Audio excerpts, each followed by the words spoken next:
দাদা আপনাদের বিলটা। হ্যালো রামু বল। তাড়াতাড়ি ওঠ সবাই, লম্বুকে বিশ্বাস করা যাবে না। Okay yes. বিল দেখেই ফোন চলে এলো, ব্যাপারটা গোলমাল মনে হচ্ছে। দাদা বিলটা দেন। ও মাই গড, কি করি এবার? সবাই তো পিছনে লেগে গেছে। ঠিক আছে রামু, পরে করছি, রাখ। কি হলো, খাও তোমরা? খেতে খেতে উঠে পড়ছো কেন? হ্যাঁ রামু বল, আবার ফোন করলি? ওঠ সবাই, কেউ কিছু বলিস না।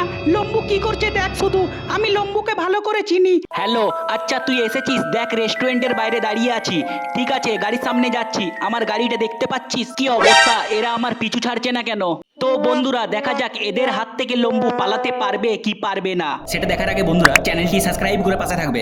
তোর সব নাটক বুঝে গেছি, পালাবার ধান্দা করছিস তুই লম্বু। কি করি এবার? বড় মুখ করে এদের খাওয়াতে নিয়ে এলাম, জন্মদিন বলে আমাকে এভাবে লুটবে? দাদা বেশি না, 15,000 টাকা।